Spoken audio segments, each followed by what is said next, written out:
Assalamualaikum warahmatullahi wabarakatuh. Perkenalkan, saya Sinta Pramudcitra, dosen Program Studi Ilmu Komunikasi Fakultas Teknologi Informasi dan Komunikasi Universitas Semarang. Pada kesempatan ini saya akan mendeskripsikan proses pembelajaran yang saya laksanakan pada mata kuliah pengantar humas berdasarkan RPS dengan mengacu pada aspek delivery, interaction, dan assessment. Mata kuliah pengantar humas merupakan mata kuliah dasar yang memberikan pemahaman kepada mahasiswa mengenai konsep, fungsi, ruang lingkup, strategi, serta praktek kehumasan dalam berbagai organisasi. Melalui mata kuliah ini, mahasiswa diharapkan mampu memahami peran strategis PR, menganalisis berbagai aktivitas kehumasan, menyusun strategi komunikasi, merancang kampanye PR, membangun hubungan dengan media, menulis rilis media, memahami digital PR, serta mengelola komunikasi krisis. Luaran akhir mata kuliah ini adalah mahasiswa mampu menyusun dan mempresentasikan sebuah strategi kampanye PR sebagai implementasi capaian pembelajaran mata kuliah. Pada aspek delivery, seluruh proses pembelajaran saya rancang berdasarkan RPS yang telah disusun sesuai dengan capaian pembelajaran lulusan dan capaian pembelajaran mata kuliah.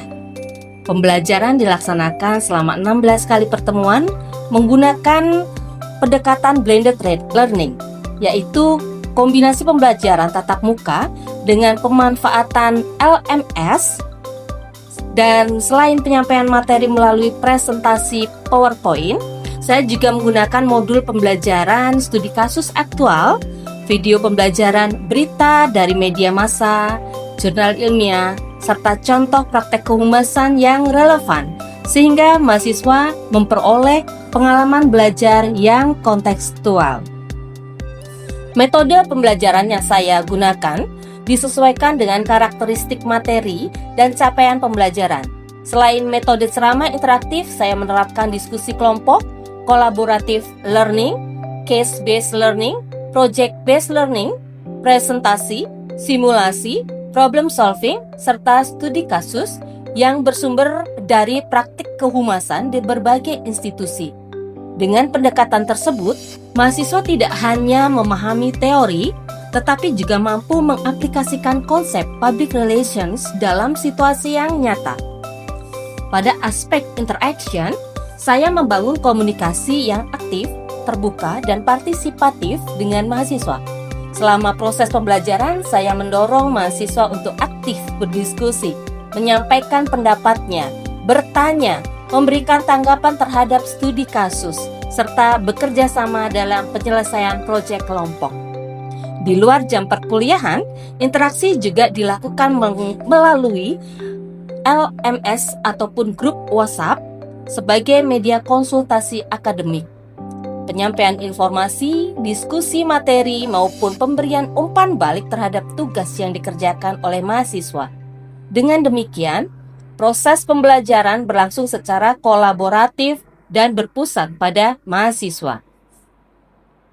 Pada aspek asesmen, sistem penilaian saya laksanakan secara berkelanjutan sesuai dengan RPS melalui penilaian formatif maupun sumatif. Teknik penilaian meliputi observasi keaktifan mahasiswa selama proses pembelajaran, penugasan individu maupun kelompok, presentasi analisis studi kasus, penyusunan rilis media, penyusunan strategi campaign PR, ujian tengah semester, serta ujian akhir semester berupa project campaign public relation. Indikator penilaian meliputi penguasaan, konsep, kemampuan berpikir kritis dan analitis, kreativitas dalam menyusun strategi komunikasi, kemampuan memecahkan masalah, keterampilan komunikasi lisan dan tertulis, kemampuan bekerja sama dalam tim, serta kemampuan mengintegrasikan teori dan praktek kehumasan. Seluruh penilaian dilakukan menggunakan rubrik yang telah ditetapkan dalam RPS, sehingga evaluasi berlangsung secara objektif, transparan, dan terukur. Melalui proses pembelajaran tersebut, Saya berharap mahasiswa tidak hanya memahami konsep dasar PR, tetapi juga memiliki kompetensi di dalam menyusun strategi komunikasi, membangun hubungan dengan publik dan media, serta mampu menghasilkan karya berupa strategi campaign public relation yang dapat diterapkan dalam dunia profesional. Demikian deskripsi proses pembelajaran yang akan saya laksanakan.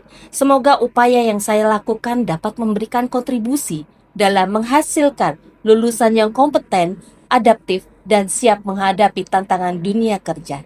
Terima kasih atas perhatian Bapak dan Ibu. Wassalamualaikum warahmatullahi wabarakatuh. Sebelum kita mulai perkuliahan kita akan berdoa terlebih dahulu. Berdoa menurut agama dan kepercayaan masing-masing. Silakan. Selesai. Teman-teman, sebelumnya sudah pernah melakukan proyek kampanye belum? Sudah. Apa yang tergambar dari sebuah campaign? Oh, ribet. Awal lagi? Susah, capek. Kalian sebelumnya bikin nggak apa yang namanya strategi dari campaign itu? Bikin. Ada strateginya ya teman-teman. Jadi kalau kita melihat campaign gitu, kita harus selalu melihat ke strategi ke-PR-an kita gitu. Apa sih strategi PR? Rencana komunikasi yang akan disampaikan. Rencana komunikasi yang akan disampaikan kepada audiens. Gitu ya. Kenapa sih kita perlu rencana? Supaya itu tadi apa, kalau kalian bilang ribet, capek dan lain sebagainya, ini sudah terencana gitu. Berarti artinya strategi PR adalah rencana komunikasi yang disusun secara sistematis, sehingga apa yang kita bikin itu pesannya sampai. Nah, kembali lagi saya selalu katakan goal dari seorang humas adalah reputasi. Goal dari seorang humas atau PR adalah reputasi, sebuah citra, gitu. Lalu bagaimana sih kita akan membuat campaign ini menjadi sebuah reputasi yang kuat dampaknya, gitu? Kita lihat ada campaign, ada strategi di situ, dan juga branding. Lalu humas adalah pengelola dari campaign tersebut. Di sini kita akan lihat perbedaan antara kampanye dan branding, teman-teman. Menurut teman-teman, kalau kampanye itu seperti apa sih? Ini sudah ada nih di sini. Secara waktunya, kalau kampanye itu kampanye terbatas gitu. Kalian tahu nggak sih sebenarnya branding itu yang bagaimana? Branding yang bagaimana? Ada yang tahu? Ya? Iya, branding konsisten. Tapi apa branding itu? Gitu. Kalian tahu logonya McD? Apal ya, logonya McD ya. Lalu apalagi brandnya apa yang kalian nancep nih?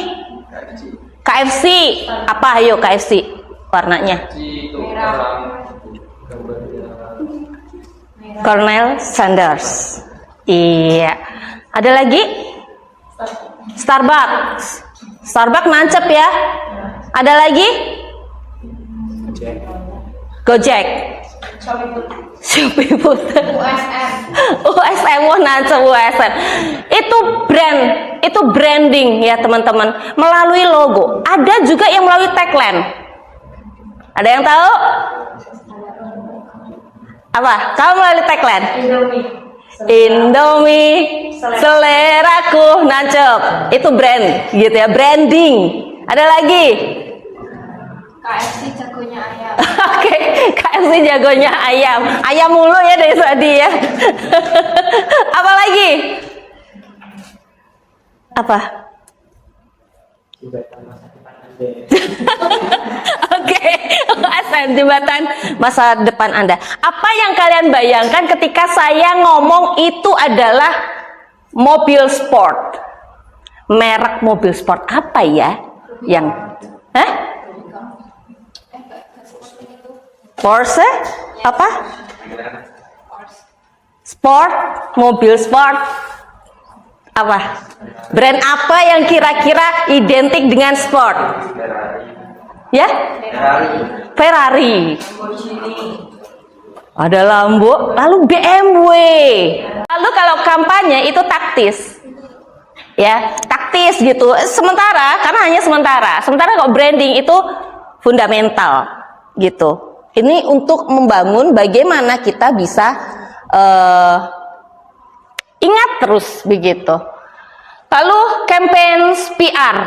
Nah, campaign yang pernah kalian laksanakan gitu ya, apakah kira-kira sudah seperti ini teman-teman? Satu kegiatan komunikasi yang dirancang untuk mencapai tujuan yang spesifik, mengubah perilaku.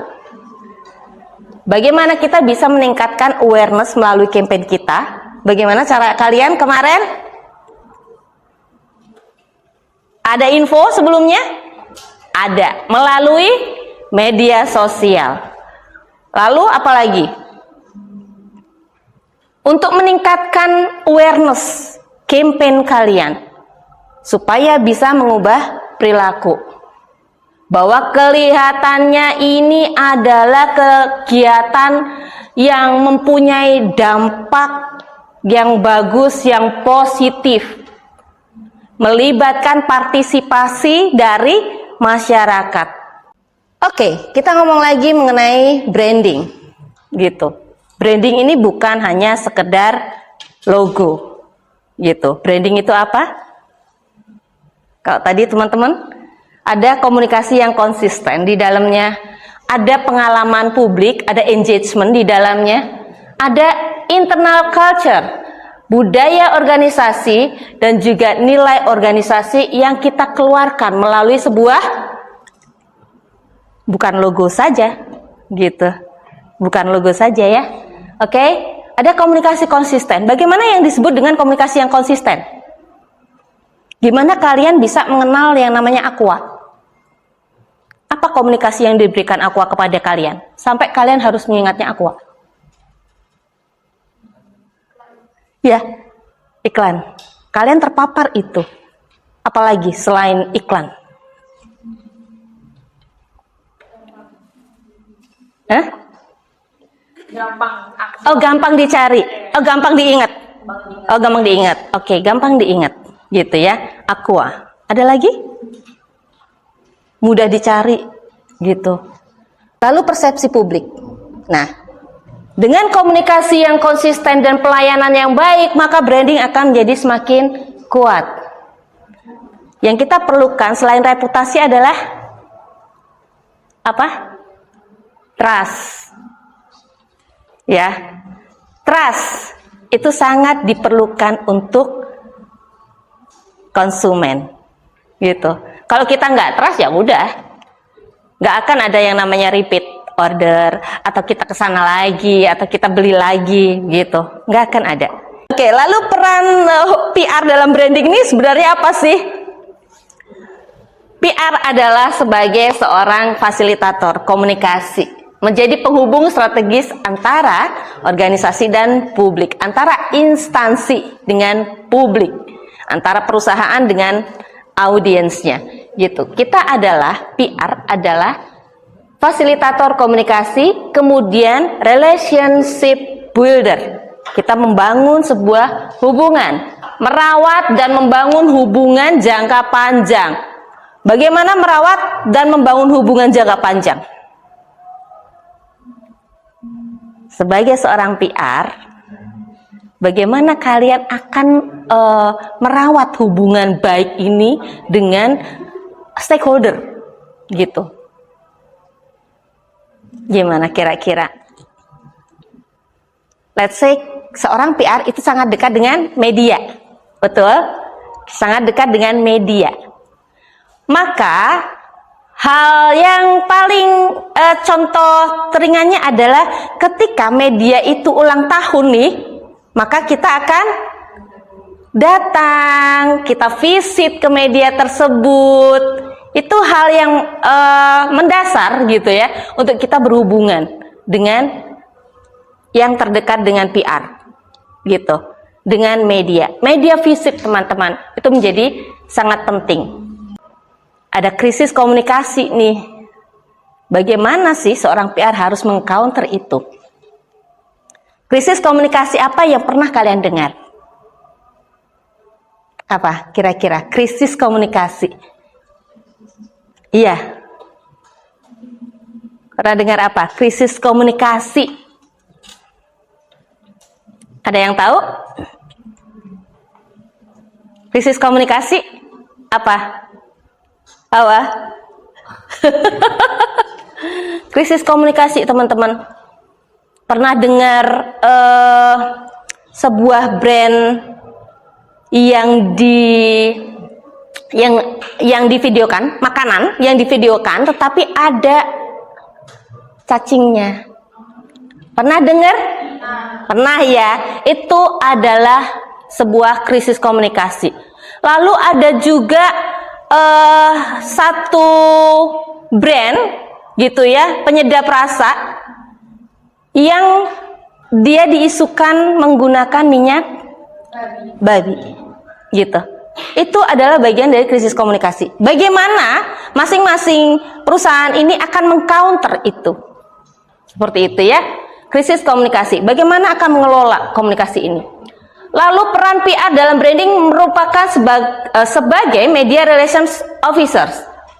Tadi yang saya bilang, menjalin dan membina hubungan profesional dengan media, karena media merupakan teman terdekat humas, ya. Nah, ini teman-teman, mungkin ini buat panduan ketika kita akan melakukan campaign dan mengenalkan brand, gitu ya. Di sini ada yang namanya siklus race, ada riset. Selalu awali dengan riset, gitu. Kita bisa memahami masalah dan persepsi publik. Lalu ada action, ada planning di dalam action. Bagaimana kita bisa menyusun strategi dan targetnya secara terukur. Lalu ada komunikasi, bagaimana program ini akan dikomunikasikan kepada audiens. Communication. Lalu ada evaluation, selalu adakan evaluasi. Riset dan evaluasi menjadi hal yang penting. Kembali lagi ke race tadi, sebenarnya teman-teman, ada risetnya, temuannya adalah masih banyak. Kalian tahu nggak tempat pembuangan sampah akhir kita yang sudah menggunung? Apa? Jatibarang. Iya, itu menjadi riset awal.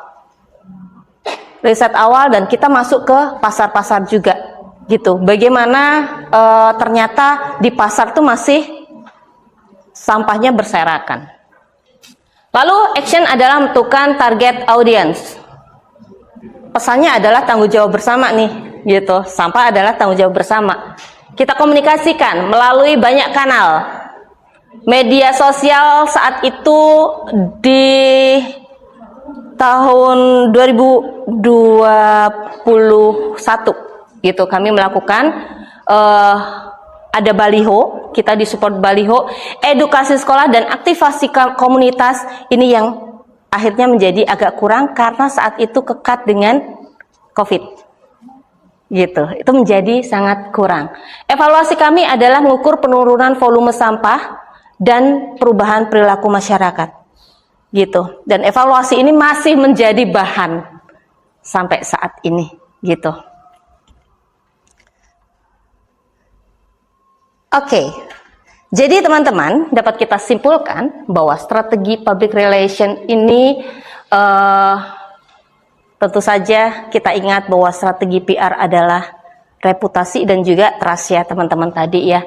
Bagaimana kita bisa membangun hubungan jangka panjang dengan publik kita, gitu. Di dalam strategi PR ada campaign, ada branding, ada humas.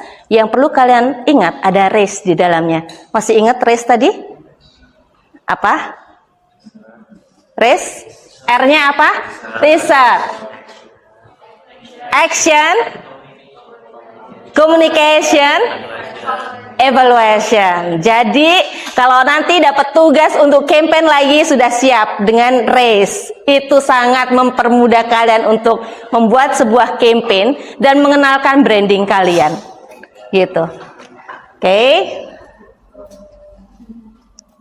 Nah, ini kita diskusikan sedikit.